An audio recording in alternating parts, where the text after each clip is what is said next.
Stéphane Diraison, skipper de l'IMOCA Time for Oceans, engagé sur le Vendée Globe 2020.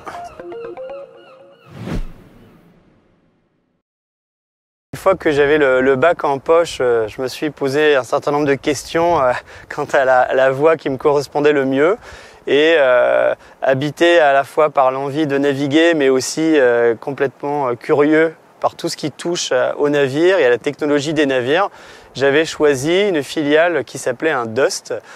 Donc c'était un diplôme d'études universitaires de sciences et technologies. En gros, c'est un bac plus 2 qui était un tronc commun à ce qu'on appelait le DUG-A, donc une dominante scientifique, mathématiques, physique et matière mécanique, donc qui était dispensée à Lorient, qui était une formation de très très bonne qualité, puisqu'on était un petit groupe avec des professeurs très investis, très compétents. Et c'est rigolo d'ailleurs de voir que 25 ans après, on a tous eu des parcours très intéressants. Donc la suite, c'était une licence, une maîtrise, donc l'équivalent de Master 2 aujourd'hui, puis un troisième cycle au sein d'une école d'ingénieur. Mes études, elles sont fondamentales en vérité dans la vie que je mène aujourd'hui, parce que c'est à la fois une méthode, comment enseigner, savoir analyser une situation, gérer un projet, trouver des solutions, enfin avoir une démarche construite pour bien définir les objectifs, les points de passage, me donner les moyens pour les réaliser. Donc déjà sur la méthode, c'était très important. Puis ensuite, au niveau technologique, c'est des bateaux qui sont compliqués, hein. Il y a des systèmes, que ce soit mécaniques ou hydrauliques ou informatiques, même télécommunications aujourd'hui, qui sont complexes.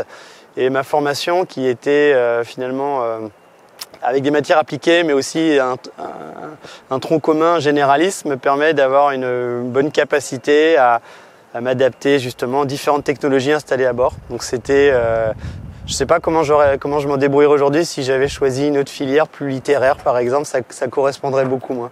Ce qui est formidable, c'est que moi j'ai gardé un lien avec certains professeurs, dont Christophe Ballet, depuis maintenant plus de 20 ans que je suis sorti de l'université. Donc, ce qui montre qu'il y a vraiment un engagement personnel très fort du corps enseignant de l'université de Lorient. Donc je me rappelle avoir eu des échanges techniques dans ma vie professionnelle d'ingénieur. Je me posais certaines questions sur certaines analyses matériaux ou autres. Et puis bien sûr, il y a le lien avec la course au large, la proximité de l'université de Lorient avec ce bassin de course au large. Et puis plus récemment, Christophe Ballet a gentiment accepté de nous guider dans l'étude d'éco-conception, de nous donner son regard de chercheur universitaire sur différentes orientations pour qu'on soit efficace, qu'on évite de se perdre dans des directions qui avaient été explorées qui ne fonctionnaient pas. Donc il y a vraiment des échanges très riches et je pense que c'est que le début parce qu'on envisage encore beaucoup de choses ensemble.